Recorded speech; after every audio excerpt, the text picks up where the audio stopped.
Nhưng mà tiến hành lấy mẫu lần 2 đối với gói thứ hai bằng nhập máy thấp man. So Kenya has now activated her Thailand embassy in a rush to stem the execution of her citizen over drug conviction. Kenya's Margaret Nduta was sentenced to death and was set to be executed today. The Ministry of Foreign Affairs, through the Principal Secretary, says that a team from the neighboring Thailand has moved to Hanoi, Vietnam, as the government combines political and diplomatic channels to save Nduta. Welcome back, guys. I trust you've been staying safe. Now, this case is a very sad one. And it's ongoing between the Kenyan government and the Vietnamese government. It involves a case where a Kenyan woman called Margaret Nduta is set to be executed in Vietnam because she was found in possession of 2 kilograms of coke in July 2023 whilst transiting from Laos, and she was found guilty of possessing illicit drugs, which is a very serious crime in Vietnam, and as such, she was condemned to death. Now, this is a very heavy story for me because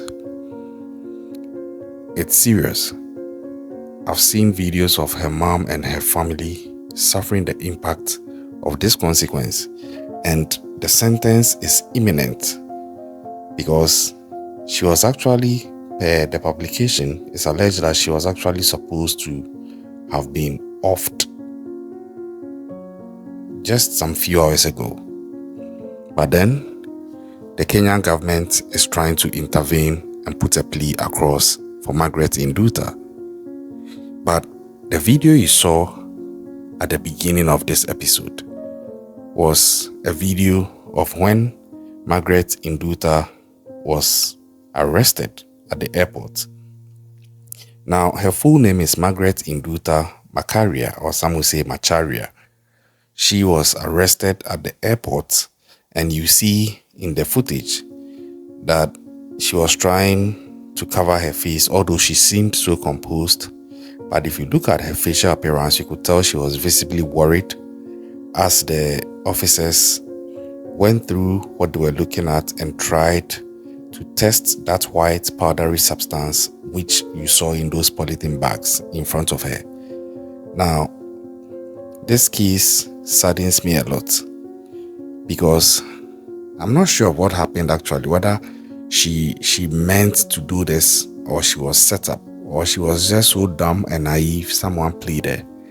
Because there are several stories, especially in Africa, where people immigrating out of Africa are given luggages and items by third parties to be delivered to other people when they reach their destination, with the promise that these other people are waiting for them. When they get there, they'll just pick it from them. So out of the goodness of a person's heart and mind, you think, oh, this is no big deal. I'm traveling and I'm just to deliver an item to somebody. That is an innocent thing to do, a harmless thing to do. It's a harmless ask, if I should put it that way. But no, it isn't. Maybe decades ago it would have been, but in recent times, for about 20 to 30 years coming, this is no longer a simple ask.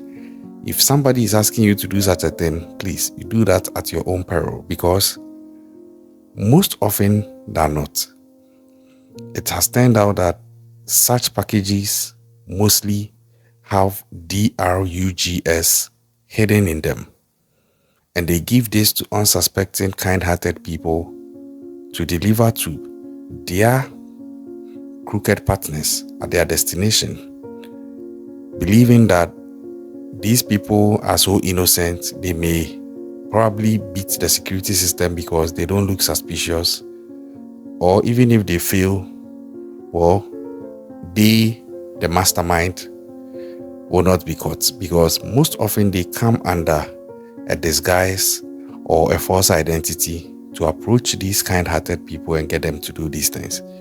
So indirectly, You are thinking you are helping someone, but you are actually being used as a mule without your notice or consent.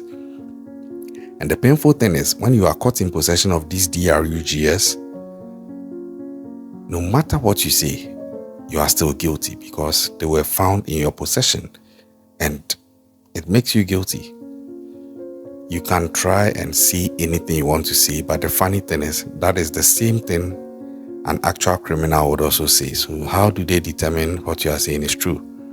That is how come it's very important that everybody stays vigilant and you learn to say no to people when you are traveling and somebody wants you to deliver a parcel, especially if you are crossing borders into another country. It's very risky. And that's just a word of caution. But again, that is exactly the defense that this lady is putting up. According to her, the DRUGS is not for her. Margaret Nduta is actually claiming that a man gave her these things to deliver. Even she didn't know these things were in the bag. The man gave her the bag and told her that she should just deliver it to a lady who is waiting for her at her destination when she gets there. And the man paid her $1,300. Now, this is where it gets funny for me. I don't know how come you would undertake such an activity for a fee of $1,300. Well, some would say it's a gift or whichever, but it is very abnormal in these times. It occurred in 2023. So even in 2023, it was greatly abnormal that somebody will pay you $1,300 just to deliver a suitcase. You can correct me if you disagree. You can share your opinion in the comment section. I think that should have been the first red flag, because what is so valuable with this delivery that he is ready to pay me $1,300?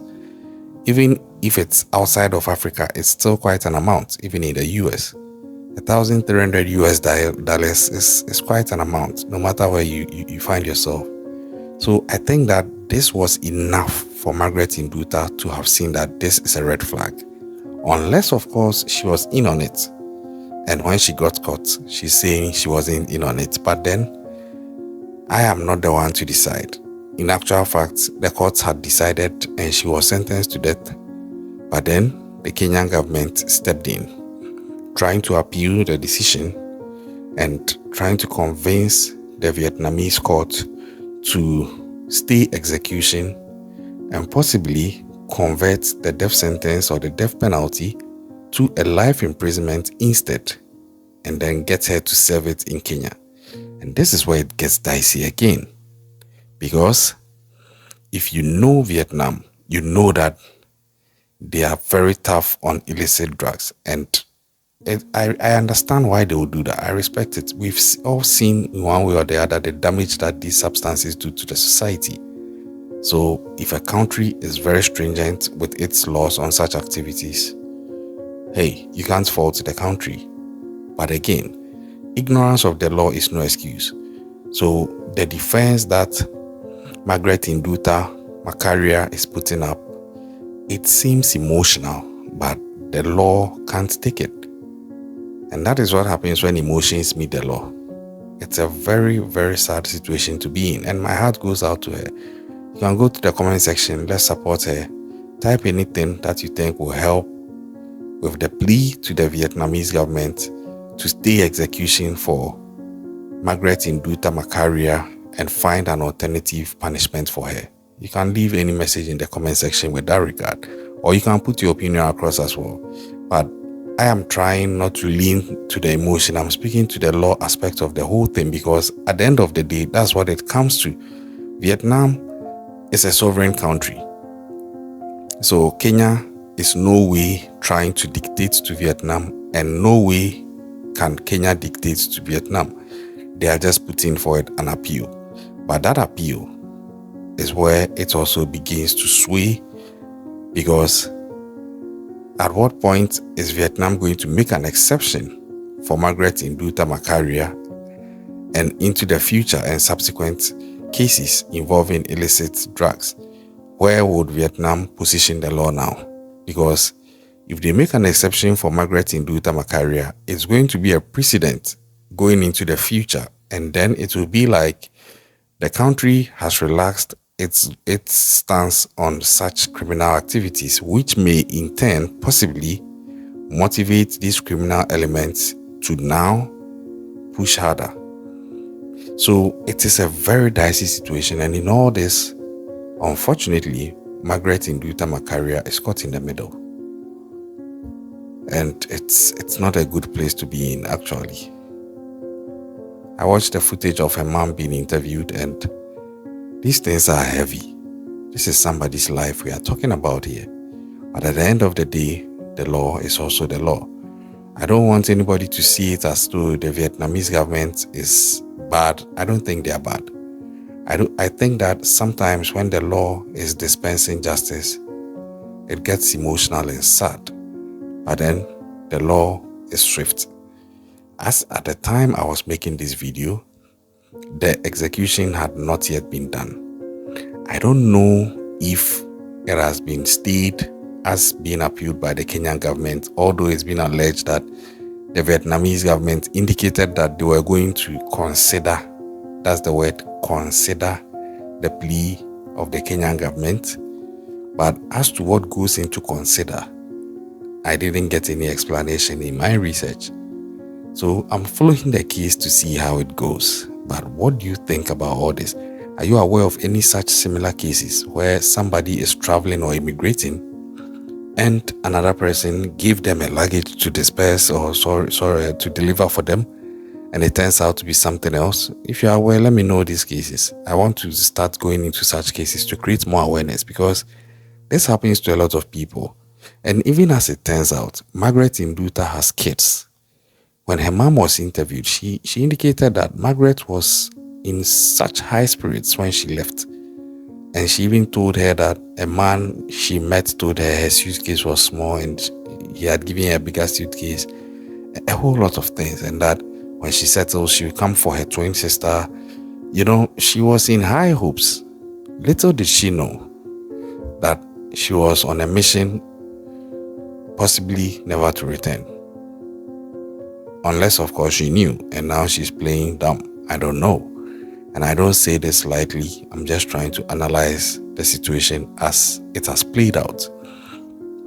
As it stands now, we are looking to see how the final decision will go, because there's a saying that never say never, and that there's always a first time. I don't know if Vietnam would make an exception for Margaret Nduta Makaria's case, or whether they will maintain their firm, tough stance on these cases and still go ahead and execute the penalty as has been issued by the court. I'm following the case as and when updates are due. You know I'll definitely get it to you. Subscribe if you are yet to do so, turn on the post notifications, and I'll catch you on the next one. Stay safe out there.